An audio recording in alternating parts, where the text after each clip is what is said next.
Hello everyone. सो आज हम discuss करने जा रहे हैं एक बहुत ही important chapter that is electrochemistry. इसका ट्रेंड ये रहा है कि 3 से 2 क्वेश्चंस तो इससे आते ही है और थोड़ा सा ट्रिकी चैप्टर है। तो first of all be very very sure that you have revised all my notes. ठीक है, तो मैं बार बार बोलता ही रहता हूँ कि नोट्स के पॉइंट से ही क्वेश्चंस आने वाले हैं, सारे चीजें नोट्स में दिया गया है, लेकिन फिर भी हम लोग एक बार ब्रशअप करते हैं हम लोगों ने क्या क्या पढ़ा है और उनमें से क्या क्या चीजों में ज्यादा स्ट्रेस देना चाहिए। तो एक बार देख लेते हैं कि इसका ट्रेंड कैसा चल रहा है, क्या किस ईयर में कौन कौन से क्वेश्चंस पूछे गए हैं। तो 2021 में कोल रोचेस लॉ से एक क्वेश्चन था और एक क्वेश्चन था लैम्डा एम इंफिनिटी और अल्फा का रिलेशन। 2022 में इनॉट सेल का क्वेश्चन था। इनॉट सेल पूछते ही है कि इनॉट कैथोड और इनॉट एनोड दिया रहेगा तुम लोगों को, उससे इनॉट सेल पूछा है। नेक्स्ट है कि इनॉट की वैल्यूज दिया गया है और तुम्हें पूछा है कि वो रिएक्शन फिजिबल, कौन सा रिएक्शन फिजिबल होगा उनमें से। ठीक है, नेक्स्ट है कि नर्न्स इक्वेशन से एक क्वेश्चन पूछा गया था 2022 में। 23 में इलेक्ट्रोलाइटिक कंडक्शन से पूछा गया है। कंडक्शन में तुम लोग को याद ही है resistance, conductance, conductivity, molar conductivity, equivalent conductivity. ठीक है, ये सबसे बेसिकली। नेक्स्ट है कि एक्सटर्नल सर्किट में और इंटरनल सर्किट में करंट का फ्लो का डायरेक्शन, जब हम लोग इलेक्ट्रोकेमिकल सेल बनाते हैं इंटरनली आयंस में कौन कौन से साइड से कहां तक करंट फ्लो होता है, और एक्सटर्नल वायर में कहा कैथोड से एनोड तक होता है कि एनोड से कैथोड तक होता है, उस कॉन्सेप्ट से पूछा गया है। 2024 में फेराडेज लॉ से एक क्वेश्चन पूछा गया है और एक इक्विवेलेंट कॉन्सेप्ट से पूछा गया है, फेराडेज लॉ के ही रिलेटेड चीजें हैं। ठीक है, 25 में फिर से लैम्डा एम इंफिनिटी और अल्फा का रिलेशन से क्वेश्चन आया है। इस बार 26 में हम लोगों को क्या क्या क्वेश्चन मिल सकता है, तो मैं अभी थोड़ा सा तुम्हें सबसे इंपॉर्टेंट चीज बता ही देता हूं कि मेरे हिसाब से इस बार तो इलेक्ट्रोलाइटिक से क्वेश्चन आने के चांसेस बहुत ज्यादा है। देखो 5 साल का ट्रेंड देख लो, इलेक्ट्रोलाइटिक सेल मिसिंग है कि एनोड में क्या बनेगा, कैथोड में क्या बनेगा। ठीक है, एकदम दिमाग लगा के इलेक्ट्रोलाइटिक सेल पढ़ लो। दूसरा चीज हम लोग को पढ़ना है कि कंसंट्रेशन सेल, इस बार ध्यान देना, कंसंट्रेशन सेल की कंसंट्रेशन सेल 2 तरीके के होते थे, इलेक्ट्रोलाइट कंसंट्रेशन सेल और इलेक्ट्रोड कंसंट्रेशन सेल, जिसमें याद है तुम लोग को एनोड और कैथोड सेम तरीके के ही दिखते थे, लेकिन because of different partial pressure और कंसंट्रेशन वो बैटरी काम करती है, जिसकी इनॉट सेल 0 होती थी। वो भी अच्छे से देखो, देखो कहीं पे भी उसके क्वेश्चंस नहीं दिख रहे, तो 2026 में बहुत ज्यादा इंपॉर्टेंट वो बन सकता है। क्लियर? चलो फिर हम लोग आगे देखते हैं कि कौन कौन से टॉपिक्स है इस चैप्टर में, कहां कहां से क्वेश्चंस पूछने के चांसेस है। 2 इंपॉर्टेंट, बहुत ज्यादा इंपॉर्टेंट तो मैंने ऑलरेडी बता ही दिया। ठीक है, अब चैप्टर को फॉलो करते हैं। तो इस चैप्टर में सबसे पहले बैटरी बनाया जाता है और बैटरी में सबसे इंपॉर्टेंट रिएक्शंस होती है, बिकॉज इलेक्ट्रोकेमिस्ट्री है, हमें केमिकल रिएक्शन को जुड़ना है करंट के साथ। तो सबसे पहले एक एनोड मिलता है और एक कैथोड मिलता है। एनोड और कैथोड का तुम लोग पॉजिटिव नेगेटिव मत रटना। एनोड किसको बोलेंगे? जिसमें ऑक्सीडेशन होगा। कैथोड किसको बोलेंगे? जिसमें रिडक्शन होगा। बस यही चीज रटना। क्लियर है?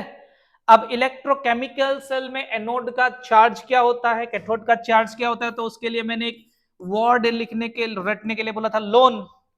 लेफ्ट साइड में जो दंदा रहेगा उसमें ऑक्सीडेशन होगा, और जिस डंडे में ऑक्सीडेशन होता है वो एनोड माना जाता है, जिसकी चार्ज नेगेटिव होगी।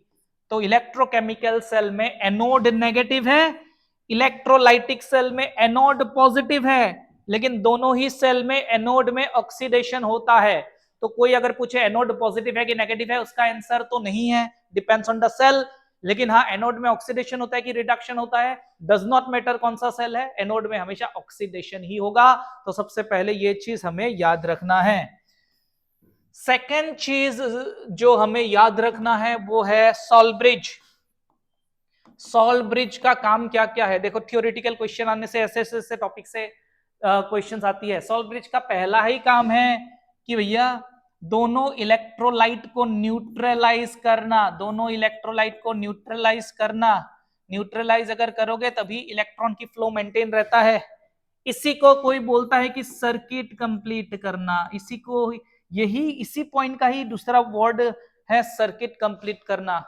तीसरा, एक बैटरी में एक साइड में एनोड हाफ सेल है और एक साइड में कैथोड हाफ सेल है, ये दोनों लिक्विड है, तो इसमें एक लिक्विड एक चार्ज ले लेता है, दूसरा लिक्विड दूसरा चार्ज ले लेता है, ये पॉजिटिव ले लेता है और ये नेगेटिव ले लेता है। इसको बोलते हैं लिक्विड लिक्विड जंक्शन पोटेंशियल।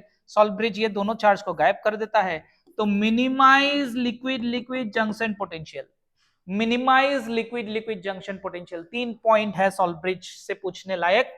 दूसरा, सॉल्व ब्रिज में कौन सा इलेक्ट्रोलाइट यूज करना चाहिए, कौन सा नहीं करना चाहिए। पहला केस, दोनों ही इलेक्ट्रोलाइट का मतलब मोबिलिटी एग्जैक्टली सेम होना चाहिए। जैसे हम KCl यूज करते हैं, K+ और Cl- सेम स्पीड से भागता है, तो सबसे पहला इलेक्ट्रॉनिक मोबिलिटी है ना, आयनिक मोबिलिटी जो 2 आयन है।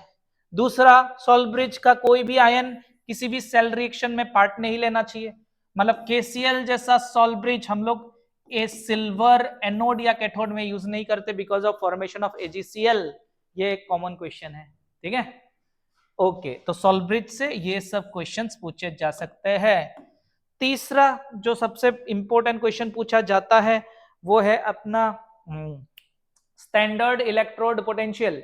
स्टैंडर्ड इलेक्ट्रोड पोटेंशियल एक होता है E नॉट, एक होता है E वेरिएबल होता है, depends on temperature, concentration etcetera. E not fix होता है बिकॉज उसकी टेम्परेचर फिक्स होती है 298 केल्विन। उसका कोई भी सोल्यूशन ले रहे हो मोलरिटी फिक्स होती है 1 मोलर, कोई भी गैस ले रहे हो प्रेशर फिक्स होता है 1 एटमॉस्फेयर, ठीक है। तो सबसे पहले E नॉट सेल अगर निकालने का क्वेश्चन आए तो तुम्हें कुछ नहीं करना है, E नॉट और E नॉट लिखना है।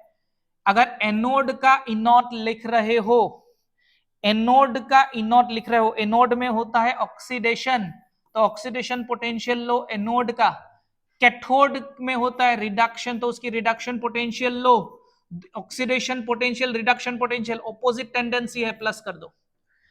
और बहुत लोग ये भी पढ़ते हैं कि sir E cathode minus E anode होता है, बिल्कुल होता है, लेकिन इस फॉर्मूले के लिए दोनों के लिए ही रिडक्शन पोटेंशियल लेना पड़ेगा। देखो ये ऑक्सीडेशन पोटेंशियल की जगह एनोड का रिडक्शन पोटेंशियल ले लिया तो आगे माइनस बैठ गया, है ना। अगर दोनों ही ऑक्सीडेशन पोटेंशियल लोगे तो E anode minus E cathode बन जाएगा। तो मैं ये सब रटने के लिए सजेस्ट ही नहीं करता, ऊपर वाला फॉर्मूला रटने के लिए सजेस्ट करता हूं, जो कि फॉर्मूला है नहीं, कॉन्सेप्ट है। एनोड में ऑक्सीडेशन पोटेंशियल होता है, जिसमें जो होता है वही लो और दोनों को ऐड कर दो, बस इजी। दूसरा चीज, अगर फाइनल रिएक्शन जिसकी इनॉट सेल निकाल रहे हो उसमें इलेक्ट्रॉन रुका रहे, देखो ये तब काम आता है जब फाइनल रिएक्शन में कोई इलेक्ट्रॉन रुका नहीं रहता। जनरली कोई भी अपने हाथ में रहता है, हम लोग दोनों इलेक्ट्रॉन को बराबर कर लेते हैं, कैंसिल आउट करवा लेते हैं, लेकिन क्वेश्चन में जबरदस्ती इलेक्ट्रॉन को कैंसिल आउट नहीं किया, तो उसके लिए फॉर्मूला है N into E naught should be equal to N1 into E01 plus N2 into E02। यह है पहले रिएक्शन का E0, यह है दूसरे रिएक्शन का E0, जिसको प्लस करके तुम्हें फाइनल E0 मिल रहा है ना। और यह है पहले रिएक्शन में यूज हुआ है इलेक्ट्रॉन, दूसरे रिएक्शन में यूज हुआ इलेक्ट्रॉन, और ये फाइनल रिएक्शन में बचा हुआ इलेक्ट्रॉन, ठीक है। तो ध्यान रखना, इस कॉन्सेप्ट से क्वेश्चंस आ सकता है। E0 का झमेला खत्म हो गया, तो नेक्स्ट क्वेश्चन आ सकता है नर्न्स इक्वेशन में, जो कि एकदम स्ट्रेट फॉरवर्ड है। E is equal to E0 minus 0.059 को 0.6 कर लेना, divided by n log of Q, Q मतलब रिएक्शन कोएफिशिएंट, प्रोडक्टिविटी पर कोएफिशिएंट डिवाइडेड बाय रिएक्टेंटिविटी पर कोएफिशिएंट। Is this clear? ठीक है। अगर गैस यूज कर रहे हो तो प्रेशर यूज कर लेना, क्लियर। और एक्वस यूज कर रहे हो तो कंसंट्रेशन यूज कर लेना। सॉलिड और लिक्विड को इस एक्सप्रेशन में लाने की जरूरत नहीं है, और ये हाफ सेल के लिए भी काम करता है, फुल सेल के लिए भी काम करता है, कोई प्रॉब्लम नहीं है, ठीक है। इसके बाद तुरंत हाइड्रोजन इलेक्ट्रोड आ जाता है। हाइड्रोजन इलेक्ट्रोड के लिए फॉर्मूला रट के रखना, अगर ऑक्सीडेशन पोटेंशियल निकाल रहे हो तो इसका आंसर आता था 0.059 pH। pH के जगह लिख सकते हो minus of log of H plus. Provided pressure is 1 atmosphere, pressure जो इलेक्ट्रोड में गैस यूज करते हो वो 1 एटमॉस्फेयर है। अगर 1 एटमॉस्फेयर नहीं है तो आराम से रिएक्शन लिख के नर्न्स की इक्वेशन लिख लेना है। अगर रिडक्शन पोटेंशियल कभी पूछता है तो वो होता है माइनस 0.059 pH, क्लियर। ये दोनों भी हाइड्रोजन मतलब इलेक्ट्रोड के लिए रट लेना, क्लियर है, ठीक है। तो नर्न्स इक्वेशन के लिए ही दोनों से क्वेश्चंस पूछने की चांसेस हमें रहता है। दूसरा चीज जो इंपॉर्टेंट है वो है कंसंट्रेशन सेल। कंसंट्रेशन सेल क्या होता है? अगर इनॉट सेल जीरो हो जाए, देखो जनरली इनॉट सेल जीरो नहीं होता, इनॉट सेल हमेशा पॉजिटिव होता है, इनॉट सेल नेगेटिव हो ही नहीं सकता, जनरली इनॉट सेल पॉजिटिव होता है। इनॉट सेल अगर जीरो होता है तो उसको बोलते हैं कंसंट्रेशन सेल, है ना। तो क्या क्या हो सकता है वो भी देख लो। देखो ई सेल नेगेटिव नहीं हो सकता, है ना, जीरो भी नहीं हो सकता, बिकॉज ई सेल जीरो मतलब बैटरी काम का नहीं है, डिस्चार्ज बैटरी है। ई सेल हमेशा पॉजिटिव ही देखा जाएगा। इनॉट सेल नेगेटिव नहीं हो सकता, पॉजिटिव हो सकता है, जीरो भी हो सकता है, जीरो होने के बाद भी सेल काम करती है। और ई सेल जीरो होने का मतलब है वो, इनॉट सेल जीरो होने का मतलब है वो कंसंट्रेशन सेल है, इनॉट सेल की बात कर रहा हूं, क्लियर है। ई सेल जीरो मतलब तो डिस्चार्ज बैटरी है, क्लियर। तो इनॉट सेल जीरो जिस सेल में होता है कंसंट्रेशन सेल है। एक होता है इलेक्ट्रोलाइट कंसंट्रेशन सेल, जिसमें सेम मेटल रहता है, इलेक्ट्रोलाइट अलग अलग कंसंट्रेशन में रहता है। अगर वो सेल काम करना है तो भैया जो concentration of basically anode half cell होगा, जो concentration of anode half cell होगा, that should be concentration of, that should be greater than concentration of cathode half cell, तभी ये बैटरी वर्क करता है। इन एनोड का जो है, एक सेकेंड, Zn से Zn2 नो सॉरी, जो E होगा कंसंट्रेशन ऑफ जो कैथोड हाफ सेल होगा, that should be greater then anode. चलो जैसे एनोड रिएक्शन क्या होता है, Zn से Zn2 plus plus 2 electron, cathode half cell क्या होता है, Zn2 plus plus 2 electron gives Zn। ये एनोड हो गया, ये कैथोड हो गया, तो फाइनली कैथोड से एनोड रहेगा, तो दिस शुड बी हायर, तो this is the correct relation, यही रिलेशन पूछता है। और एक होता है इलेक्ट्रोड कंसंट्रेशन सेल, जिसमें pressure in the anode half cell should be greater than pressure in the cathode half cell होता है, क्लियर। तो ये दोनों चीज याद रखना अगर सीधा सीधी क्वेश्चन पूछे, नहीं तो ये डिराइव करना भी बहुत ज्यादा मुश्किल नहीं है। तो यही है इलेक्ट्रोकेमिकल सेल से आने वाले क्वेश्चन के लिस्ट। नेक्स्ट हम लोग मूव कर जाते हैं फटक से इलेक्ट्रोलाइटिक सेल में, जो कि इस बार के लिए सबसे इंपॉर्टेंट माना जाएगा। इलेक्ट्रोलाइटिक सेल में एक ही चीज याद रखना, सी फॉर सी, कैटायन हमेशा कैथोड के तरफ भागेगा, कैथोड में रिडक्शन होता है। ए फॉर ए, एनायन हमेशा एनोड के तरफ भागेगा, क्या होने के लिए, ऑक्सीडेशन होने के लिए। पहला तो ये पॉइंट है, क्लियर है, ये चीज दिमाग में फिट कर लो।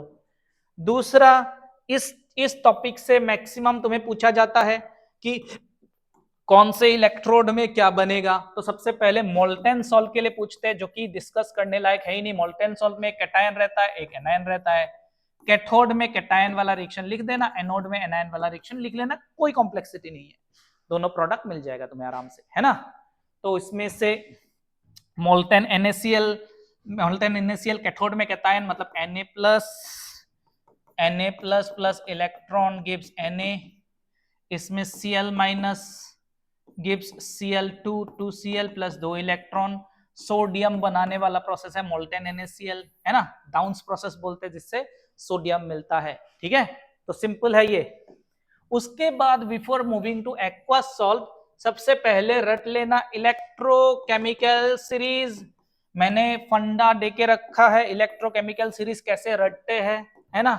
Lion king can never marry a zebra, फिर देके रखा है I iron, PB lead love, her hydrogen, cute Agra वाली आंटी। फिर मैंने देख के रखा है हाँ कोलो नोकोड़ो साला फाल्टू। तो ये जितना नीचे जाओगे उतना ही रिडक्शन पोटेंशियल बढ़ेगा, और जितना ऊपर जाओगे उतना ही ऑक्सीडेशन पोटेंशियल बढ़ेगा। तो रिडक्शन का रेस नीचे वाले जीतेंगे, ऑक्सीडेशन का रेस ऊपर वाले जीतेंगे, बस इतना दिमाग में रखना है। और मैं तुम्हें रिवाइज करवा देता हूं फटाक से कौन कौन से क्वेश्चंस तुम्हें मोस्टली पूछे जाएंगे। सबसे पहले एक्वस NaCl, ना डाइल्यूट बोला ना कंसंट्रेटेड, कुछ ना बोले तो समझना है कंसंट्रेटेड। एनोड में एनायन, ऊपर वाला जीतता है, जीतेगा क्लोरीन। कैथोड में कैटायन, नीचे वाला जीतता है, जीतेगा हाइड्रोजन। ठीक है, याद रख लेना। हाइड्रोजन और क्लोरीन जीता, कौन नहीं जीता? Na+ नहीं जीता, OH- नहीं जीता, नीचे गिरा रहा, NaOH फॉर्म करता है इस सेल से, कास्नर केल्नर सेल बोलते हैं उसको।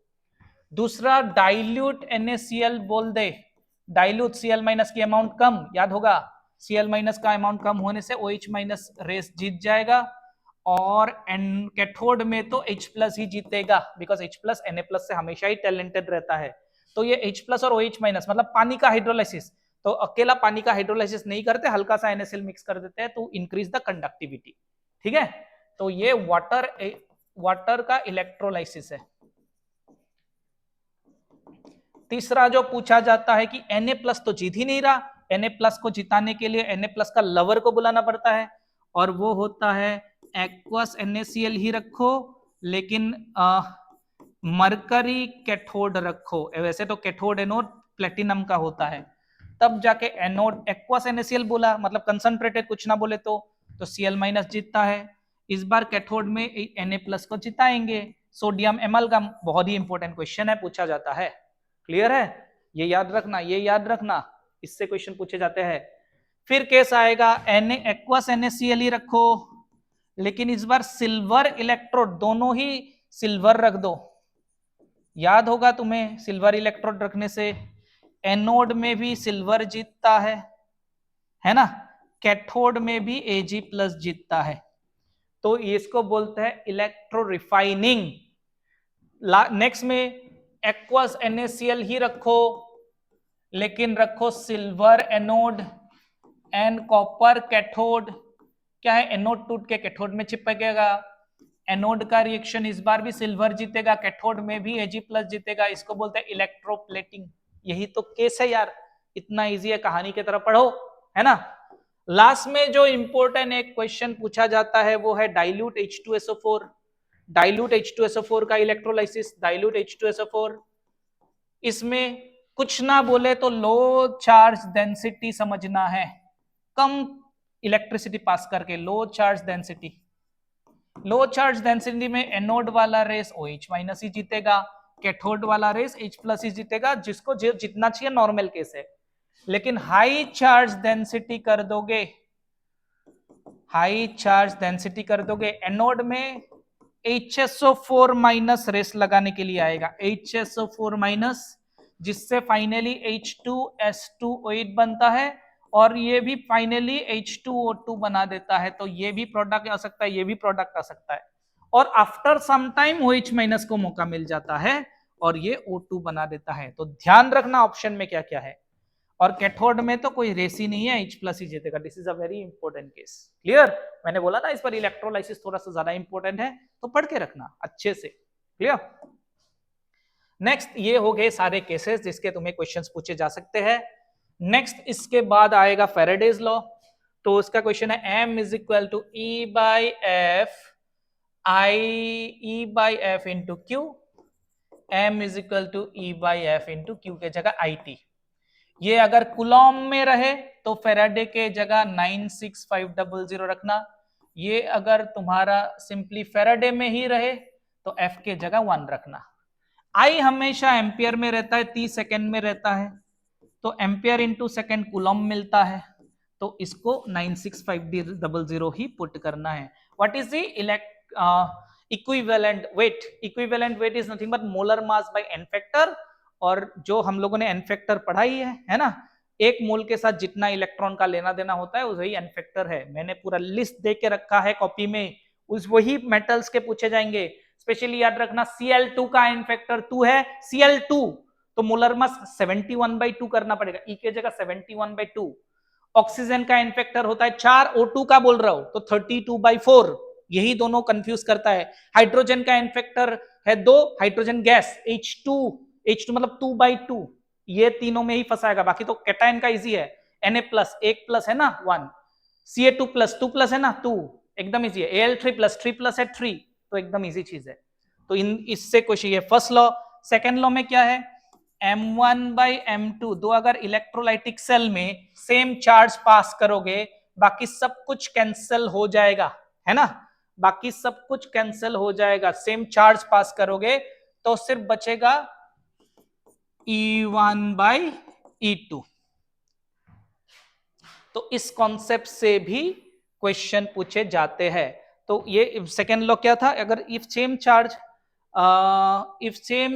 Is pass through different electrolytic cell then the equivalent of the product produced in all the electrolytic cell will be equal, है ना। तो बेसिकली यहां से हमें क्या मिलेगा, m1 by e1 is equal to m2 by e2, m1 by e1 m2 by e2, m1 by e1 is nothing but equivalent 1 is equal to equivalent 2, है ना। और इक्विवेलेंट के फॉर्मूले हम लोगों ने रेडॉक्स में देके रखा है। तो ये Faraday's first law and second law से ऐसे क्वेश्चंस पूछे जाते हैं। लास्ट में इलेक्ट्रोलाइटिक कंडक्शन। इलेक्ट्रोलाइटिक कंडक्शन में सबसे पहला वाला जो तुम्हें डेफिनेशन मिलता है वो conduction, easiness with which electron can move, R है resistance, obstacles in the movement of ions. तो भैया सबसे पहले R is equal to 1/c या C is equal to 1/r। उसके बाद आता है कंडक्टेंस, के बाद आता है कंडक्टिविटी कापा, है ना। तो कापा क्या है, what is conductivity, 1 ml electrolyte लो, उसमें जो आयंस रहेंगे वो जो कंडक्टेंस प्रोड्यूस करेगा वही है कंडक्टिविटी। तो kappa is equal to C into G होता है, कहां से डिराइव होता है, R is equal to rho L/A होता है, रो होता है R इंटू A/L, रो है रेजिस्टिविटी, कंडक्टिविटी उसकी रेसिप्रोकल है, तो कापा मतलब 1/रो ही लिख दो एक बार, 1/रो is equal to 1/R into L/A। 1/रो का मतलब कापा होता है, 1/R मतलब C और L/A मतलब सेल कांस्टेंट G, ठीक है। तो ये डायरेक्ट फॉर्मूला याद रखना। उसके बाद आता है molar conductivity which is kappa into 1000 divide by molarity, सीधा मोलरिटी गिवन रहेगा, कापा गिवन रहेगा, कापा गिवन नहीं रहे तो कंडक्टेंस और सेल कांस्टेंट गिवन रहेगा, हो सकता है रेजिस्टेंस और सेल कांस्टेंट भी गिवन रहे, तो कापा निकाल के इधर पे पुट करके लैम्डा एम निकालने बोल सकता है। उसके बाद lambda equal kappa into 1000 divided by normality, ये बहुत ज्यादा यूज नहीं होता, फिर भी फॉर्मूला तो एकदम रट के रख दो।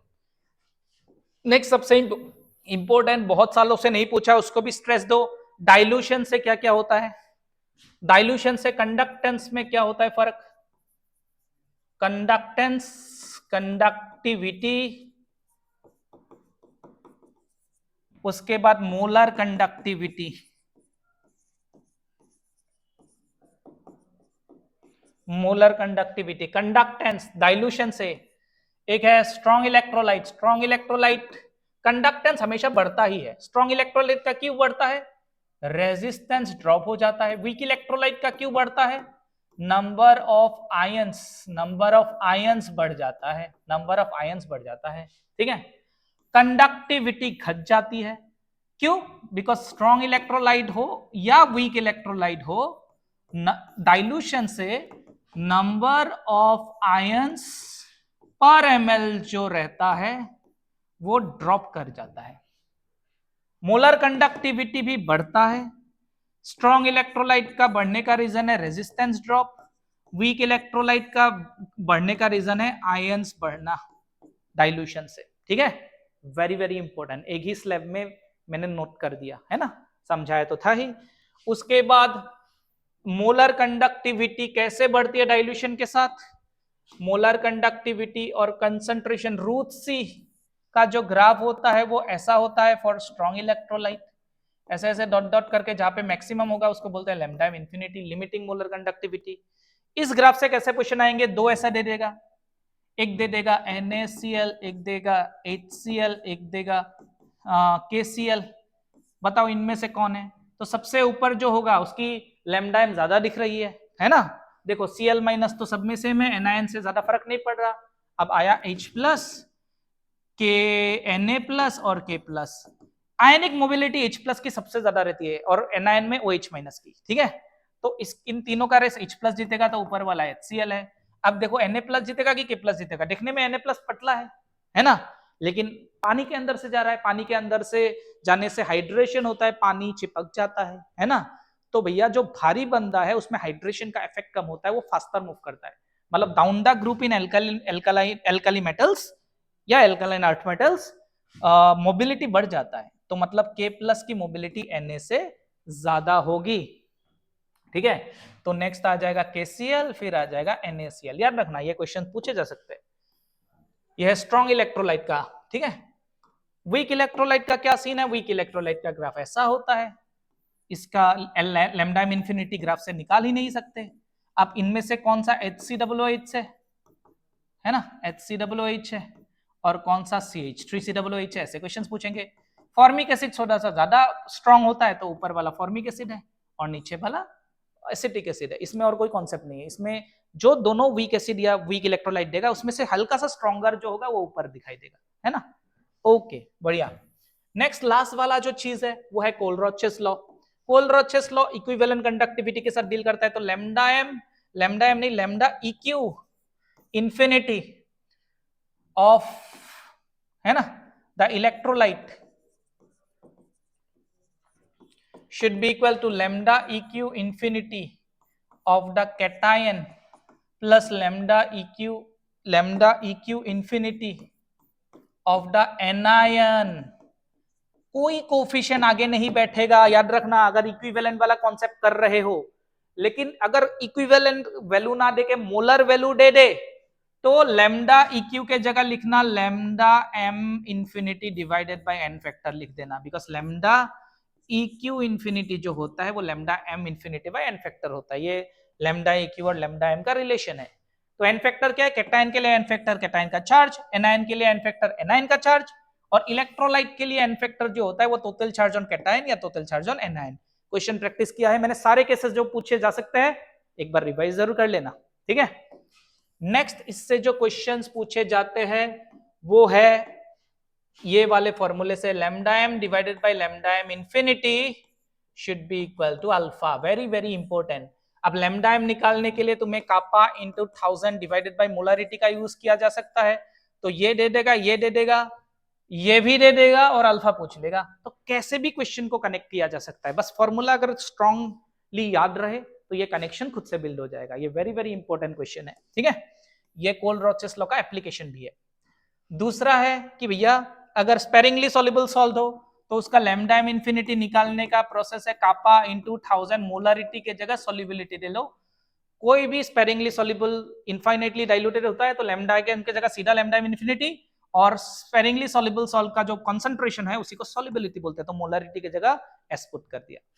तो पूरे चैप्टर में लगभग यही चीजें हैं। जरूर रिवाइज करना, मैंने जो बात बोला है उसको याद रखना, ठीक है।